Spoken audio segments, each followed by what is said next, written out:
샬롬. 2023년 8월 13일 마태복음 14장 22절에서 33절 말씀을 나누도록 하겠습니다. 예수께서 즉시 제자들을 재촉하사 자기가 무리를 보내는 동안에 배를 타고 앞서 건너편으로 가게 하시고 무리를 보내신 후에 기도하러 따로 산에 올라가시니라. 저물매 거기 혼자 계시더니 배가 이미 육지에서 수흘이나 떠나서 바람이 거스름으로 물결로 말미암아 고난을 당하더라. 밤 사경에 예수께서 바다 위로 걸어서 제자들에게 오시니 제자들이 그가 바다 위로 걸어오심을 보고 놀라 유령이라 하며 무서워하여 소리 지르거늘 예수께서 즉시 이르시되 안심하라. 나니 두려워하지 말라. 베드로가 대답하여 이르되 주여 만일 주님이시거든 나를 명하사 물 위로 올라오소서 하니 오라 하시니 베드로가 배에서 내려 물 위에 걸어서 예수께로 가되 바람을 보고 무서워 빠져가는지라 소리질러 이르되 주여 나를 구원하소서 하니 예수께서 즉시 손을 내밀어 그를 붙잡으시며 이르시되 믿음이 작은 자여 왜 의심하였느냐 하시고 배에 함께 오름에 바람이 그치는지라. 배에 있는 사람들이 예수께 자랑하며 이르되 진실로 하나님의 아들이로소이다. 아멘. 오늘은 그대여 고백하고 싶습니다 라는 말씀으로 은혜를 나누겠습니다. 여러분 설악산에 가시면 흔들 바위가 있습니다. 그 집채만큼 큰 바위가 몇 사람이 밀어서 흔들거린다는 사실이 저는 참 재미있었습니다. 지금 와서 생각해 보면 큰 바위가 흔들릴 수 있는 것도 아마도 바위 밑에 틈과 여분이 좀 있기 때문에 흔들리고 그 자리에 버틸 수 있었다고 생각합니다. 이번 한 주간도 태풍 때문에 나라가 흔들리고 그랬습니다. 그렇지만 이번에는 최대한 피해를 줄이려고 서로 예비하고 대책을 세워서인지 잘 그래도 넘어간 것 같습니다. 바람일은 적당히 흔들릴 때 필요합니다. 넘치면 어떤 것도 적합하지 않을 것입니다. 그러므로 어떤 일을 이루기까지의 여러 단계 중에 한 번도 흔들리지 않는 것은 쉽지가 않습니다. 물론 흔들리지 않고 처음부터 고정적으로 안정되면 좋겠지만 그러기에는 이제 간단하지가 않는 것 같습니다. 흔들림이란 어떻게 보면 모든 것에 한 번쯤 있어야 하는 과정이라고 볼 수 있습니다. 한편에서 보면 흔들림이 약해 보일 수 있고 왜 반드시 필요할까 할 수도 있을 것입니다. 그러나 흔들림이 있기 때문에 점검할 수 있고 한편으로는 닥쳐진 문제에 직면할 수 있는 객관성도 가질 수 있는 것입니다. 오늘 본문의 배경에는 주님의 기적과 치유의 사건으로 놀란 무리들이 유월절이 다가오므로 주님을 왕으로 삼으려고 할 때 이제 그 제자들이 그들의 논리에 흔들리게 되면 주님의 구속사역은 실패로 돌아가게 되는 것을 볼 수 있습니다. 그러므로 주님께서는 제자들을 서둘러서 배를 타고 건너편으로 가게 하시고 무리들을 주님께서는 되돌려 보내는 과정을 만들어 가셨습니다. 22절 23절을 보면 예수께서는 즉시 제자들을 재촉하사 자기가 무리를 보내는 동안에 배를 타고 앞서 건너편으로 가게 하시고 무리를 보내신 후에 기도하러 따로 산에 올라가시니라.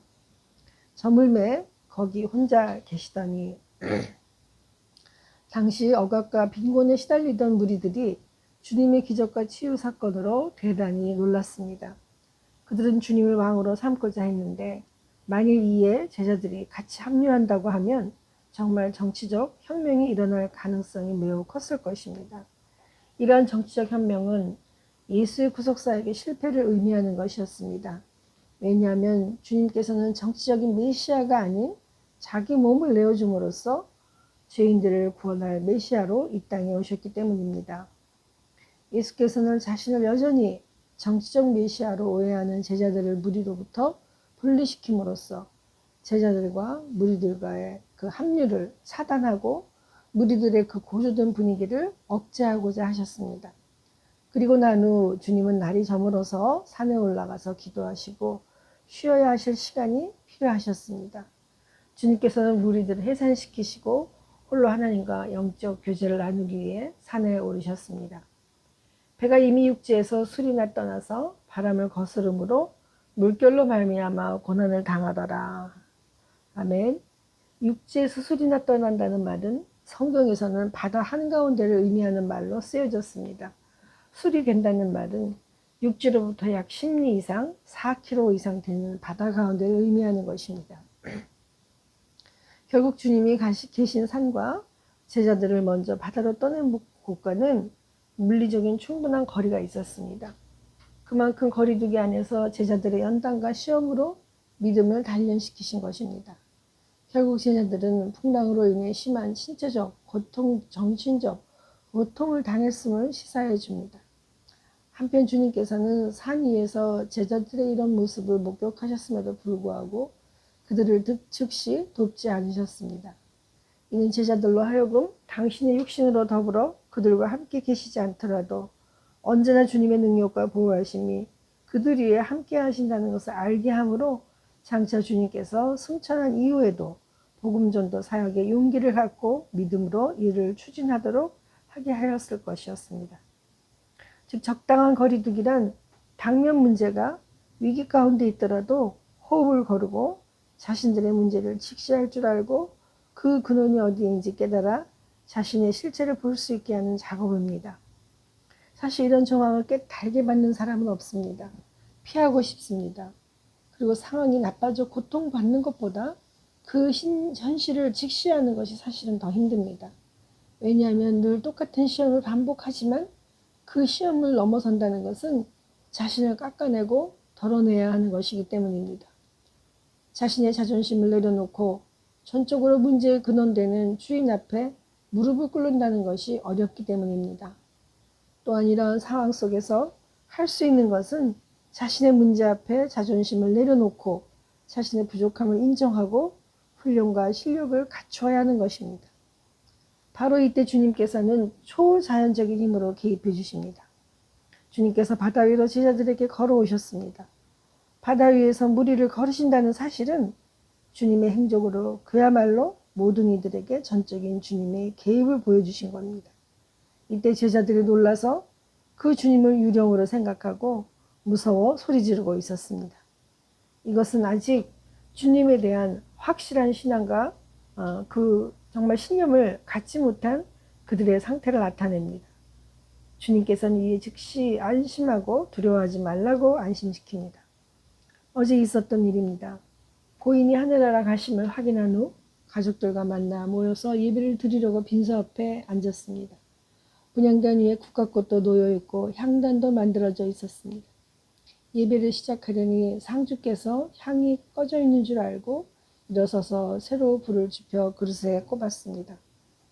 그러자 찬양하고 잠깐 시간이 지났는데 저는 말씀을 전하느라 좀 떨어져 있어 듣지 못했습니다만 앞에 앉아 계신 목사님이 들으셨는데 똑 하고 향이 불어지면서 쨍 하는 소리가 부딪히는 소리가 들렸다는 것입니다. 원래 빈소를 차리면 상주는 고인의 의도에 따라 종교를 선택할 수 있습니다. 고인은 교회를 다니셨지만 상주들은 아마 일반 신들을 섬기는 향을 꼽아놓기를 원했던 것 같습니다. 그러자 예배를 드리기 시작하니 향은 불어지고 꺼져버린 것입니다. 향을 꼽는 것 가지고 무슨 영적인 힘이 있을까 이렇게 생각하실 수 있지만 빈소는 고인이 마지막 가는 길을 천국이냐 지옥이냐를 증명하는 중요한 길목입니다. 결단의 영이 그곳에서 임한다는 것을 직접 목격한 상황이었습니다. 맞습니다. 주님께서도 제자들의 믿음의 결단을 지켜보셨습니다. 그래서 제자 중 한 명 베드로가 주님, 만이 주님이시거든 자신을 물 위에 오게 하라고 요청합니다. 주님께서는 그래 오라 하시더니 베드로가 배에서 내려 물 위를 걸어 주님께로 갔습니다. 그런데 베드로는 바로 물에 빠져버립니다. 소리를 지르며 주님께 나를 구원해달라고 하고 있습니다. 여기까지 베드로의 신앙의 모습인 것으로 보입니다. 사실 이것도 베드로의 모습인가 동시에 우리 자신의 믿음의 현실인 것입니다. 관망이란 그 주체가 상황을 조금 더 면밀히 세우고 신중한 선택을 할 수 있도록 도와주는 작업입니다. 개인적으로 신앙을 세우고 키우는 작업은 마치 어린아이가 엄마 손을 잡지 않으려고 막 손을 뿌리치며 걸어가는 것과 같다고 봅니다. 그러다 아이는 넘어집니다. 그때 엄마는 아이를 먼저 잡아주려고 다가서기보다 좀 지켜보고 관망하는 시간이 필요하다는 것입니다. 이제는 이 관망하고 지켜봐주는 하나님이 원망스럽고 힘에 겨웠습니다. 그러나 또 이 부담감이란 자신을 유지하기에 반드시 필요하기도 하지만 뭔가 지고 싶지 않은 그런 감정일 수도 있습니다. 그러나 믿음에 있어서만큼은 이 자존심을 버리고 주님께 내려놓는 것입니다.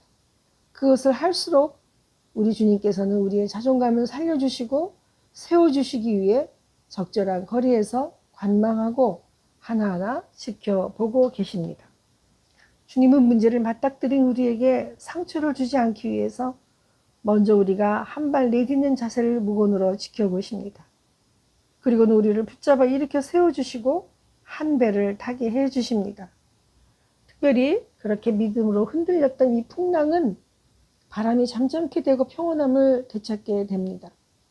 이런 이적은 주님께서 바람과 물결을 다스리는 만유의 주인 동시에 혼란과 두려움을 잠재우는 평화의 왕이심을 다시 한번 증거해 주신 것입니다. 이것은 하나님께서 우리와 함께 계시고 보호하신다면 어떤 어려움도 극복하고 인생의 항해를 무사히 마칠 수 있음을 확인해 주시고 있습니다. 모든 주의 사람들이 이것을 보며 주님께 감사의 경배를 하듯이 제자인 우리들도 주님을 향하여 진실로 신앙의 경배의 대상으로 인정하는 기회를 허락해 주신 것입니다.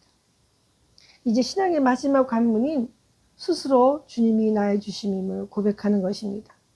사랑하는 사람들끼리 아무리 사랑한다고 해도 고백하고 인정하지 않으면 증거가 없는 것입니다. 마지막으로 베드로의 고백을 들어보겠습니다. 주님께서 너희는 나를 누구랴 하느냐 하고 물으셨습니다. 그러자 베드로는 주는 그리스도시요 살아계신 하나님의 아들이시니이다 라고 고백했습니다. 기도합니다. 사랑의 하나님 아버지, 오늘 하루도 주님 정말 말씀 가운데 하나님께서 정말 주는 그리스도시요 살아계신 하나님의 아들이십니다를 고백하며 그 고백을 삶으로 실천하는 온전한 하나님을 의지하는 신앙을 우리에게 회복하여 주시고 같이 하시기를 원하십니다.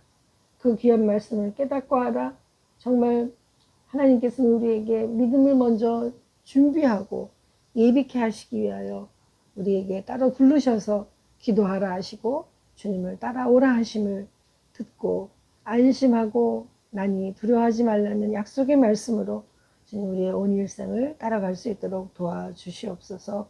예수님의 이름으로 기도드리옵나이다. 아멘.